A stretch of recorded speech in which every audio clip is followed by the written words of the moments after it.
All right. Wishing. Thank you for joining me for today's COVID-19 daily update.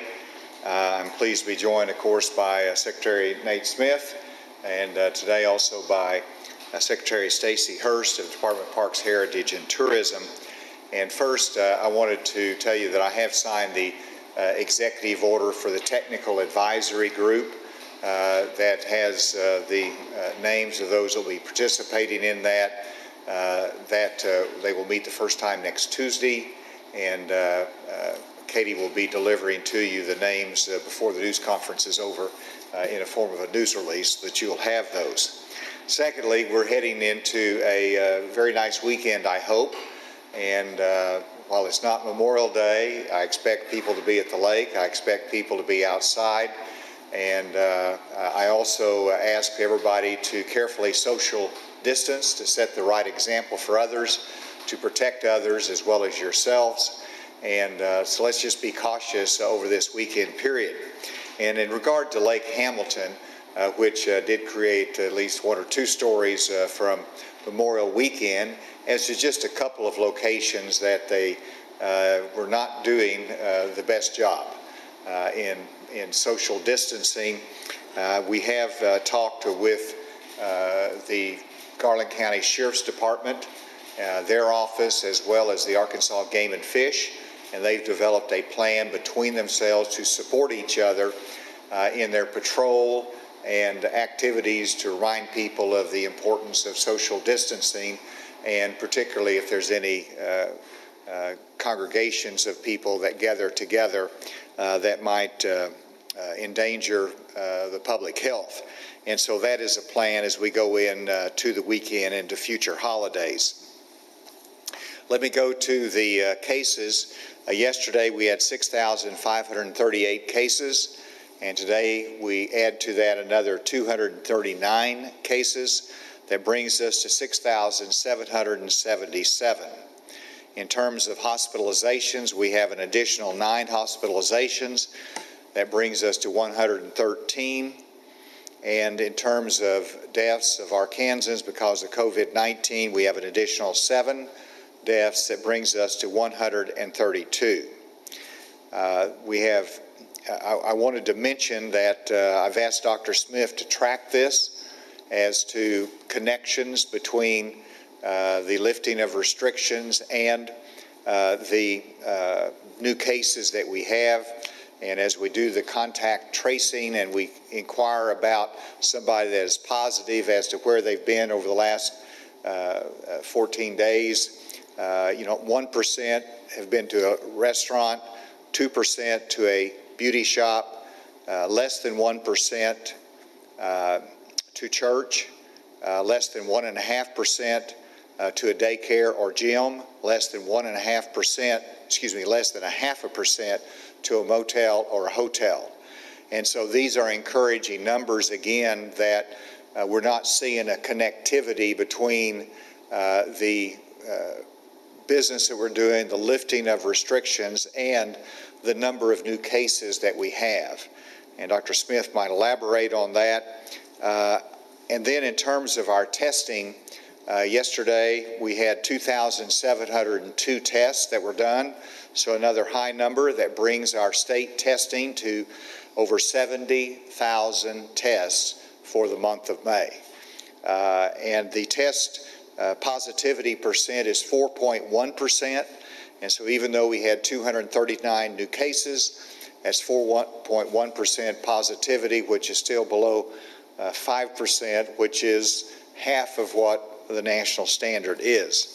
And then let's go through the graphs, and the first 5 graphs you'll see are fairly similar to what we always do. Then I think it's instructive to look at our state by region, and so that will be new on the last 5 graphs. Here, of course, you can see the trend line by the bar graphs, and where we are today, a little bit down from yesterday, but they're still at a high level. The next graph you'll see the 7-day rolling average in the dark orange line, and get used to that because we're going to be showing this rolling average breaking down by region of the state. And you can see where we are right now on that rolling average, which we have our second peak, if you will. And then the next slide will show the number of active cases, which even though we're down over the last 24 hours, we see the number of active cases has increased in Arkansas. And then the next slide should show the number of hospitalized patients in Arkansas, which simply reflects the growth in the number of cases. Of course, you know, our number is still at about 110, but it is higher than what it was in the first peak. And then the reason I wanted to go down by region, and go to the next graph, this is, we're going to show you the 7-day rolling average of new cases in the different public health regions of Arkansas, and there are 5 public health regions. And so this is the Northeast region, which we were in Jonesboro yesterday, and you can see that they reached a peak, and they appear to be for a number of days now going down in the number of cases. And these are, of course, you got to put it in perspective, are at 25. And so 25 cases, and it's going down in the Northeast region. So we like where we are and the direction we're going in the Northeast region. The next slide will be the Northwest region, and that's a different story because we've had multiple days now with high number of cases in the Northwest region, which reaches close, well, as 120 cases in the Northwest region yesterday, and looks like about 79 today, but you can see the 7-day rolling average is going up. And then if you go to the next region, which is the Southwest region of Arkansas, and here you can see another upward trend, and this is primarily being driven by the cases in Sevier County. And I didn't, Dr. Smith will cover the county breakdown as to the new cases today and where they are in the different counties, but Sevier is another one of those counties that have had an uptick, an increase in cases, and that's driven the Southwest region. And then the next region is the Central region, and if you remember, of course, the Central region of Arkansas, including Pulaski County, was what was early on our major challenge in Arkansas, and you can see the peak back about April 11th with the number of new cases approaching 70, and now we're down at a very flat level, lower than that, down, and it's fairly consistent what we see in the Central region. And then the final region, unless I've miscounted, yes, the Southeast region of Arkansas, and here again you see where we reached a height, and this was driven, of course, by the prison outbreak in the Southeast region of Arkansas, and now that they've recovered, you see that down and at a very low level, and we like where we are in the Southeast region. And so the lesson of that, and go ahead to the next slide, which I'm not going to try to talk about because it's multicolored. So you see all of them combined now, all of the 5 different regions in their different graphs. And I'm going to ask in a moment Dr. Smith to come up and talk about this after he goes through the cases. But you can see that we have really in Arkansas 5 different epidemics that are in 5 different stages. And so you have 3 of the regions in which we like the direction, they've moved downward, and the trend is well. And we have 2 regions, which is the Northwest region and the Southwest region, that we currently are fighting a challenge. And so I think it's a reminder and good information for everybody to know where you are in your region of the state, what you're facing, your challenges, and of course, I hope that one, if you're in a region that is doing very well, don't cause that to spike back up.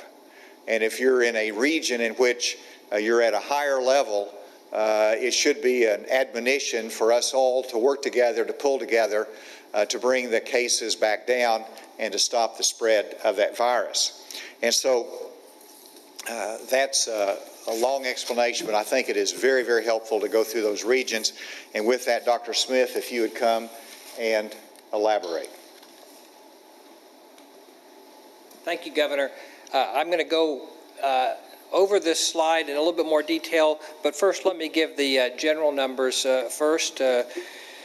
As the Governor mentioned, we had 239 new cases. 2 of them were in correctional facilities, so 237 were community cases. That brings our total to 6,777. Of those, we have 1,699 that are active cases, so that's an actual decrease from yesterday.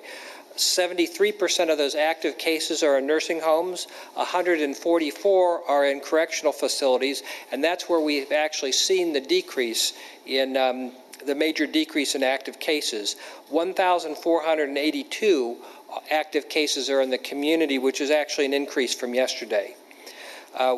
Of our new cases, we have had 25 new cases among healthcare workers, 12 among nursing home residents, and 15 among nursing home staff. We have, as the Governor mentioned, a net increase of 9 hospitalized patients, so we're up to 113, which is the highest that we've been. We have 24 on a ventilator. That's a decrease of 3. We've had 7 deaths, and that brings our total to 132. The number recovered is 4,946, and that's an increase of 363 from yesterday.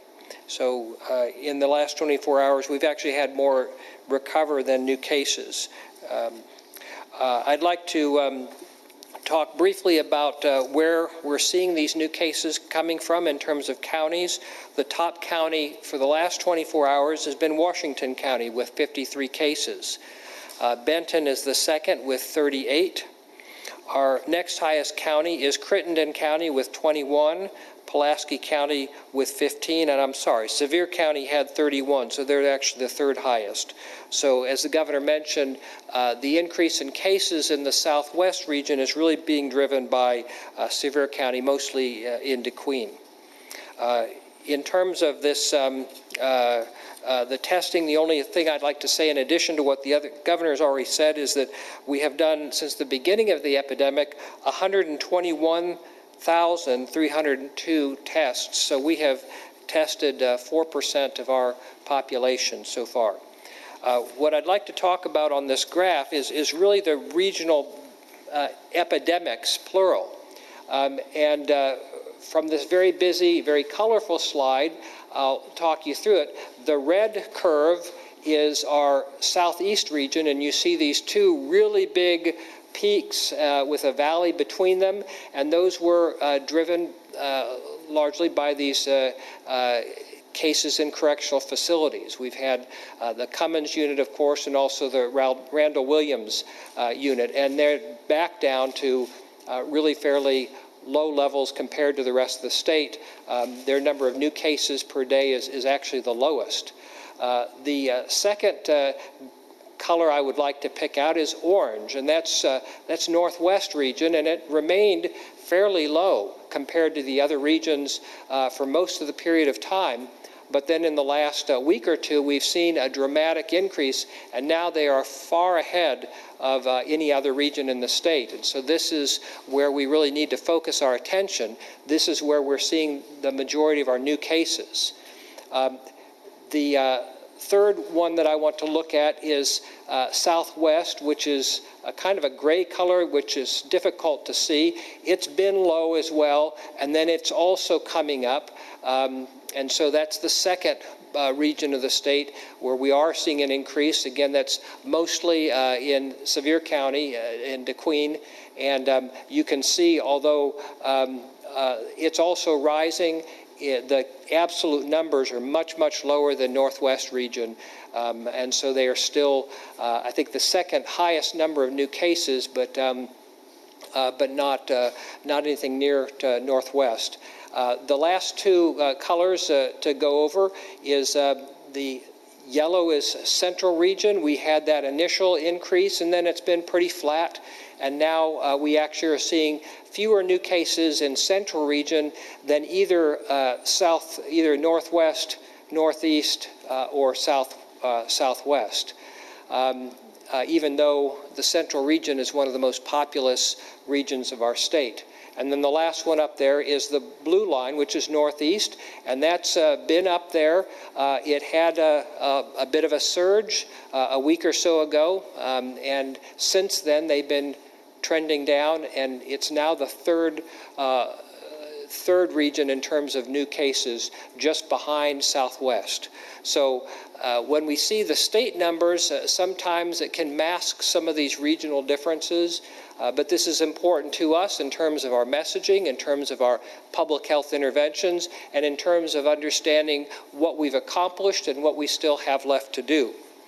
And that brings me to my last topic, what we have to do.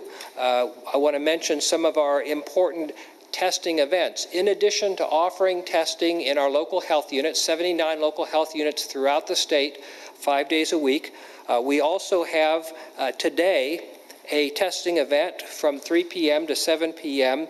in Dardanelle.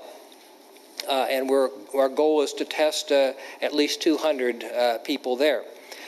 Tomorrow, on Saturday, we have a number of testing events. We have one in Washington County in Fayetteville. We have one in West Memphis, one in DeQueen, and we also have one in Pine Bluff. And I'd like to point out the testing event in Pine Bluff is going to be at the University of Arkansas at Pine Bluff. And although we have done extensive outreach to minority communities since the beginning of this epidemic, this is the first time that we've had a COVID-19 testing event offered at one of Arkansas's historically black colleges and universities. So this is a first for us. And so we're very grateful for our partnership with UAPB and hope that that's a very successful event.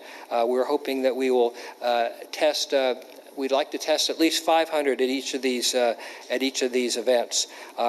Next, the Saturday afterwards, June 6th, we've got additional testing events planned in Jonesboro, Wrightsville, and El Dorado. So we will continue to keep testing, and that's that information from the testing that will help us identify these chains of transmission so that we can interrupt them and bring this COVID-19 epidemic or epidemics in Arkansas under control.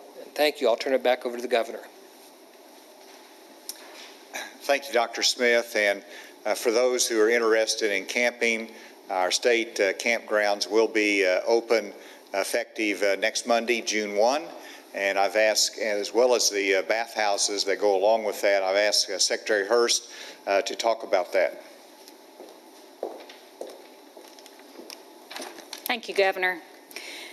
One thing that has been underscored for me as we've tried to navigate this public health emergency is that Arkansans deeply value their access to nature and the out of doors, and that might be true now more than ever.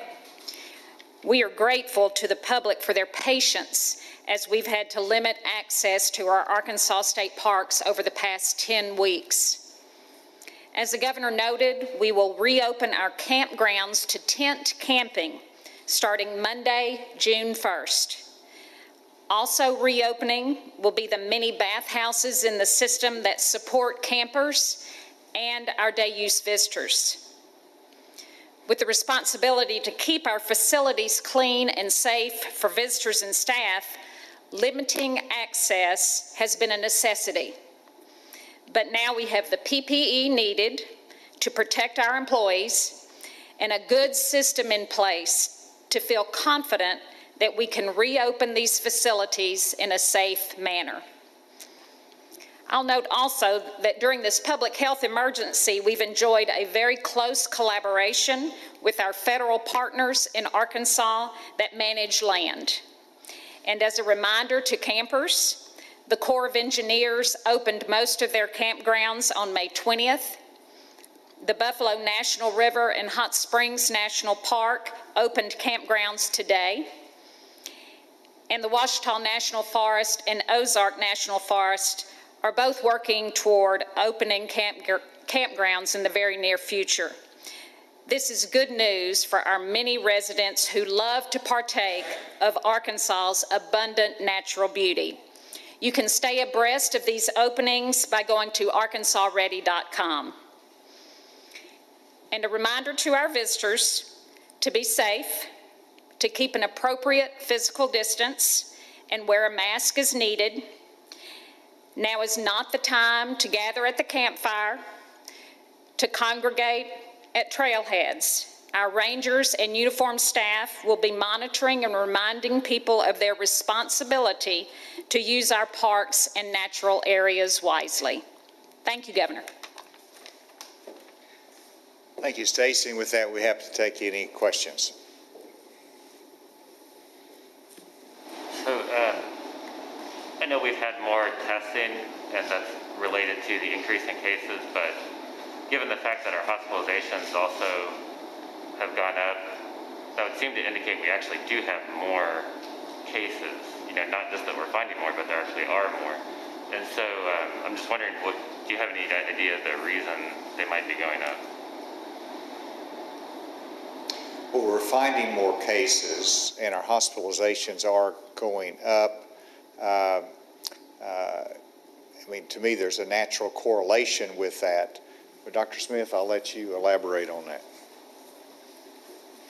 Certainly, I think as you can see from the regional differences, we've had some timing differences. We initially had really quite a few cases in the central part of the state and the southeast part of the state. Those are coming down, but now we're seeing a real upsurge in the western part of the state, particularly the northwest.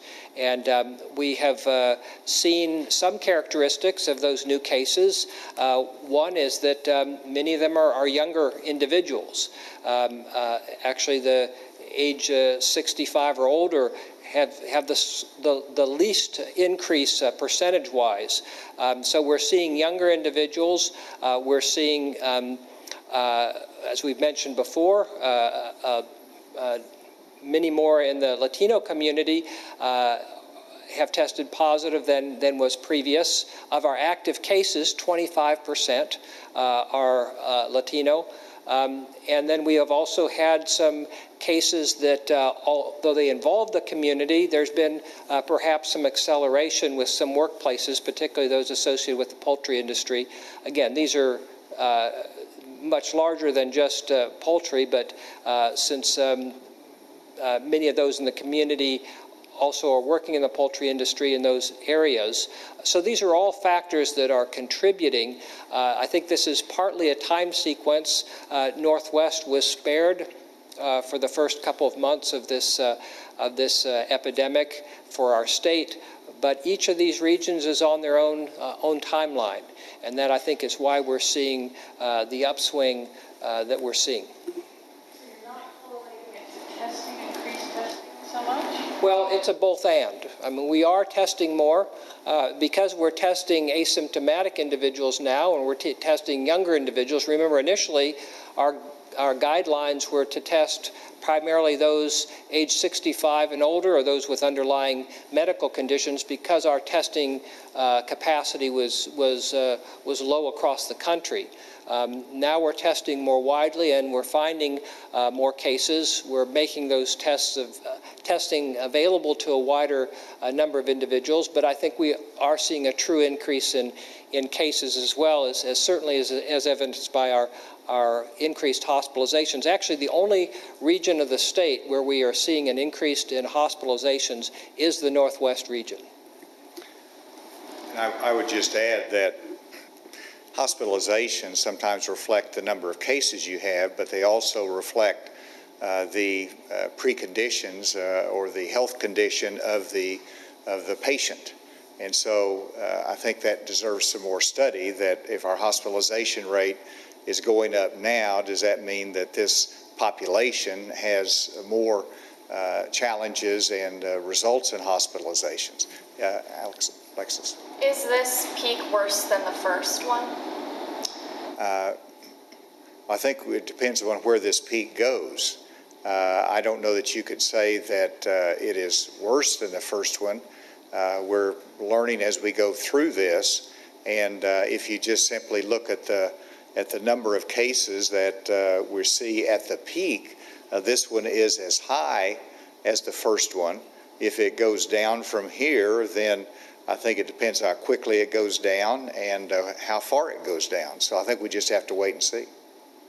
We have a pretty good idea of what's going on per region. I mean, obviously in the northwest part, a lot of it's got to do with, some of the poultry, but do we have the same grasp on the other regions of the state? Well, I think so. Like I said, in the southwest region, which is the other challenging one, we know that this is Sevier County. We know the population. We're exploring that more. And so I think we do have a good handle on where that is, and that's what we do with our contact tracing. Northwest, where we have the growth area. By the way, we'll be going up there Monday for our daily update in Rogers. I'll be meeting with some of the leaders in both the minority community, but also other business leaders there and hospital administrators. And you learn a little bit of ground truth, but Dr. Smith is a data person, and we study the data and we do the contact tracing, and I think that gives us a good sense as to where each one of these epidemics are. Like I said, we kind of explained sort of just the roller coaster that has been the southeast region. Sure. In the southeast region, of course, you had huge spikes whenever we had the outbreak within the prison population that is now recovered, and so that's a high up and a quick down. And so we know exactly how that is. That's sort of easy to measure. In the community spread and the community cases that we have, that's obviously takes more work, but I think we have a good handle on most of that too. Go ahead, Jay. So in those charts, is the community spread reflected equally? If you take sort of the prison populations out of that, I mean, are we still kind of seeing the same sort of patterns just within the community? Really what we're seeing now is largely within the community. Really the only serious number of prison cases would be in Forest City. We still have a number there, but beyond that, it is by and large community cases that we're speaking of, and particularly the areas that we have challenged now, which is the southwest and the northwest, that's community cases. Do we know what the percentage of asymptomatic positives is now from the data from the health clinics? And I mean, is that to account for some of the rise, or is it that there is sort of less public information in that part of the state to know what to do in terms of, because of language barriers or social barriers?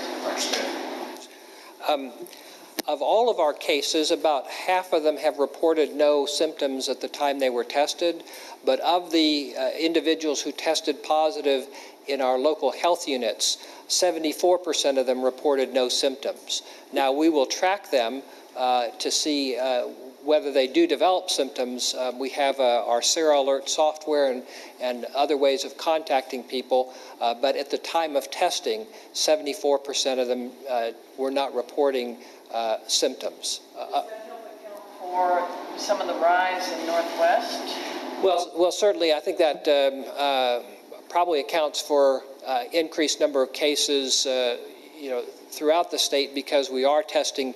Previously, we weren't testing people who had no symptoms, and now, at least in some cases, we are. But certainly, many of those testing in the Northwest region don't have symptoms at the time they're tested, and that's our intention. We would like to catch people as early as possible so that we can interrupt the spread of COVID-19. Let's go. Northwest have to do with, was the problem in Northwest have to do with maybe language barriers or lack of outreach or lack of knowledge about how to protect yourself?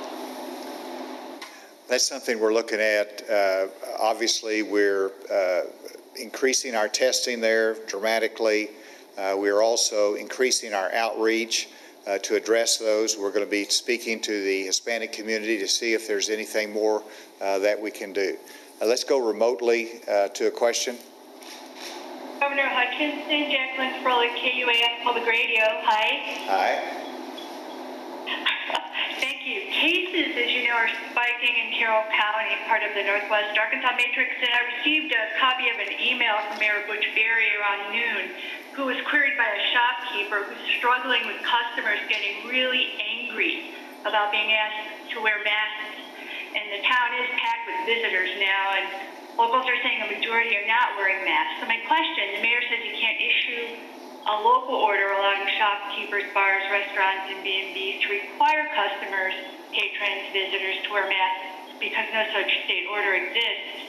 And absent a home rule statute, the mayor is unable to create a local mask ordinance for business owners to enforce.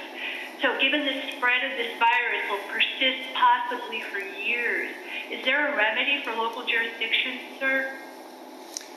Are you speaking of Eureka Springs or Berryville? I'm talking about Eureka Springs, tourist destinations Sure. in particular. Well, first of all, and for those who couldn't hear, the question relates to a shop owner that has a challenge in wanting customers to wear a mask as they enter the store, and the reaction of the customers sometimes. So I would urge all patrons of our businesses to be understanding. The shopkeepers, the store owners, they want to take care of the customers, but they also want to be safe themselves. And so if restaurant, it is absolutely required, and if you don't have a mask, the restaurant owner can say that you're violating public health rules and can and should exclude you from coming in. So it's absolutely mandatory in terms of restaurants. In terms of other shops, the shop owner should have a great deal to say about their own premises. If they properly post it that they require a mask, that should be within their discretion. I would be happy to visit with the mayor more as to how we can address this in a more effective fashion. The mayors have been very cooperative in terms of working with the state. If they have some unique challenges that they want to address, I would be happy to work with them. Is there another question remotely? Yes, Governor, I have an economic question. Good, go ahead. We know that state lawmakers are reviewing budgets right now. We've been getting a number of questions with the end of the fiscal year looming at the end of June. Do you expect any budget cuts or staff reductions, and how will you do state employee reviews, and will state employees get their anticipated annual raises? I haven't made an announcement yet on any merit or bonus increases for state employees. I will be doing that soon, but there's no announcement yet on that. In terms of the state budget itself, of course, we revised the state budget downward to reflect what we knew was going to be a downward trend in state revenues. But after we revised the budget, we have last month exceeded the revised budget. We beat the forecast in terms of revenue, and I expect that that will be the same for the month of May.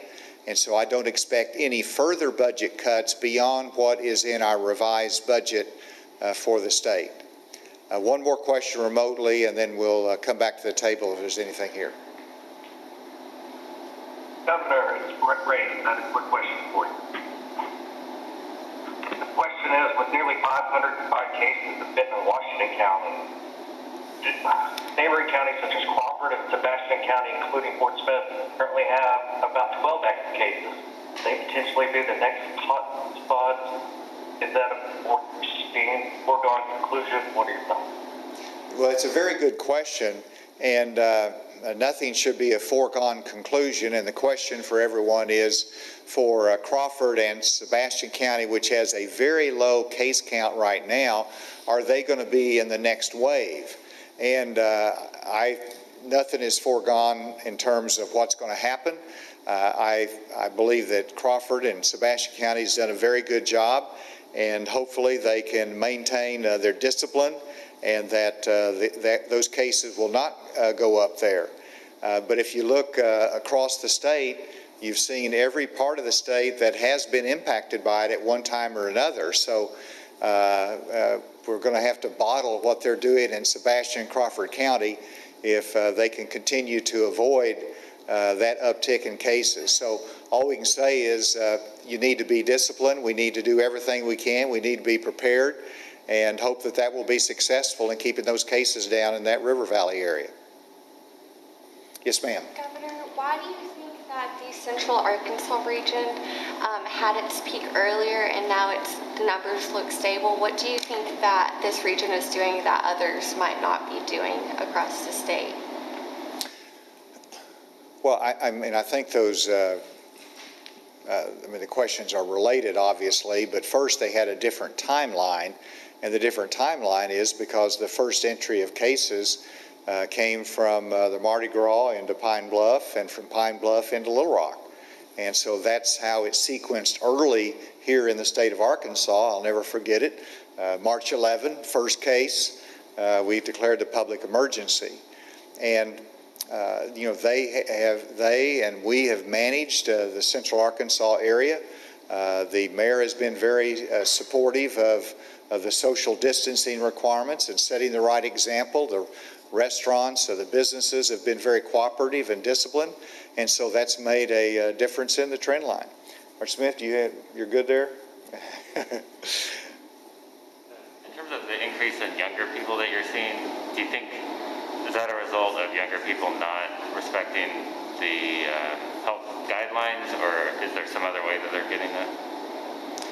Well, partly is that, you know, they're asymptomatic, many of them, and so, you know, they might be positive, they might test positive, but they're asymptomatic, and so they go about life, and that's the risk that if they're not being careful, they can really spread it to others.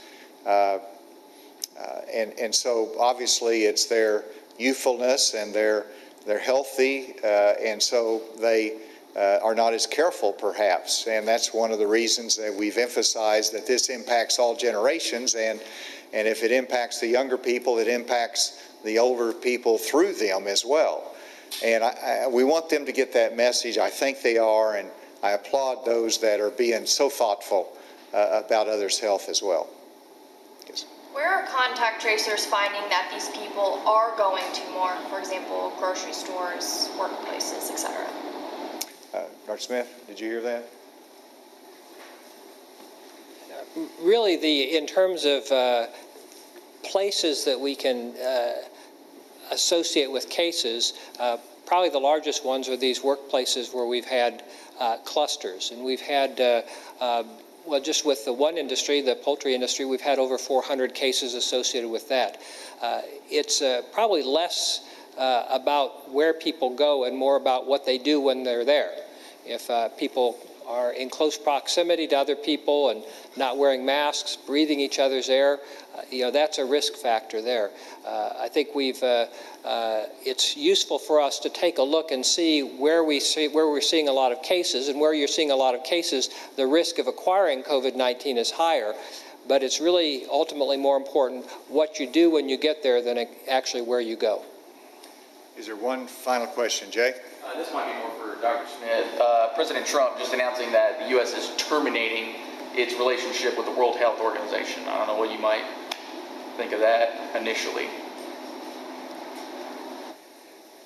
That's a little bit outside of my jurisdiction. I think the World Health Organization has done a lot of good things, and I would hope that we would eventually find a way to support those activities.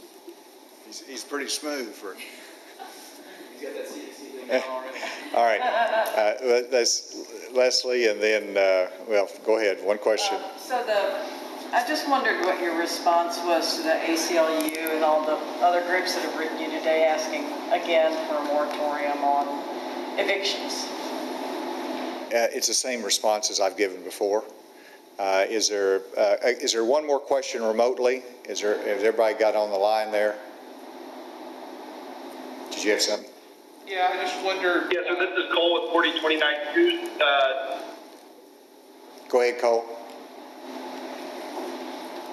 Thank you. With the spike in positive cases in Northwest Arkansas, are there going to be any additional measures being taken to protect nursing homes or assisted living facilities in the area? Well, the answer is statewide, we're going to have an initiative beginning next Monday, June 1, that we're going to test every nursing home resident and staff person. So that's a very comprehensive initiative within the nursing homes that will certainly apply to Northwest Arkansas, and they've done a great job, with the Health Association. They've done a wonderful job cooperating with the Department of Health, and will continue to do so. Final question. Andy was asking about the people under 40. Are the majority of those people that are testing positive under 40 already have underlying health conditions? The underlying health conditions are not a risk factor for acquiring the infection. People who are healthier are just as likely to become infected. Where they come into play is the risk of having complications, ending up in the hospital or on a ventilator or dead. So we are very concerned about people with underlying medical conditions, but they're not necessarily at higher risk of getting infected. They're at much higher risk of getting very sick if they do get infected. Thank you all. Y'all have a great day, and unless the sky falls, we will not be here tomorrow. We'll be in Northwest Arkansas on Monday and back here on Tuesday. All right, thanks so much for joining us here at THV 11. You were just listening to Governor Asa Hutchinson's daily COVID-19 briefing. Several announcements that were brought before us today, but before we get to those, I want to go over the numbers. Let's dive into those numbers. We've seen an additional 239 positive COVID-19 cases in the state of Arkansas in the past 24 hours, 2 of them in correctional facilities, now bringing our total to 6,777. When it comes to hospitalizations, we've seen an increase of 9, bringing the total to 113. Now, this is the highest number of hospitalizations we've seen since the pandemic started back in March. When it comes to deaths, unfortunately, we've seen 7 more Arkansans die, bringing that total to 132. However, there is a glimpse of hope when we look at the recovery number. There are 4,946 people who have recovered from this virus. Now, I want to point out that health officials mentioned the regions that we're seeing the most new cases in the past 24 hours are as follows: Washington County, Benton County, and Crittenden County. When it comes to testing totals, you all remember when Governor Hutchinson announced at the beginning of the month that he set a goal of testing 60,000 people in the state. Well, we have surpassed that goal, and we have reached more than 70,000 tests being taken by people in the state with a positivity rate of less than 5%. Speaking of testing, there are several testing events happening this weekend that I want to point out happening tomorrow. Those testing events will be in Fayetteville, West Memphis, DeQueen, and Pine Bluff. It was highlighted that this is the first time we're seeing a testing site on an Arkansas HBCU, which is a historically black college or university. The governor also mentioned this past weekend, we're moving forward. He wants us to enjoy ourselves. Summer's almost here. They want us to get out and enjoy Arkansas. But we cannot fail to forget what happened this past weekend for the holiday. Lake Hamilton has developed a plan with Garland County Sheriff's Office to enforce social distancing and other guidelines that have been passed down from the CDC and state health officials. After seeing those images that circulated social media, we've reported on them of people enjoying themselves over the Memorial Day weekend and not quite doing exactly what they've been asked. So they now have developed a plan, and they are working in conjunction with each other to make sure those guidelines are followed. Finally, major announcement here. Starting Monday, June 1st, state campgrounds and mini bathhouses will reopen. I know a lot of people out there have been waiting for that, and we've been assured that staff will be on hand reminding people to behave responsibly and to follow those guidelines. Again, they want us to enjoy ourselves, but make sure that we do so safely. Remember, folks, THV 11 is working around the clock for you, constantly updating information, the numbers, and verifying the information. You can stay tuned on air and check in online, thv11.com. That's updated 24/7 for the very latest. I hope you'll join me tonight on THV 11 News at 5, 6, and 10 o'clock as we continue to gather the latest developments. I'll see you then.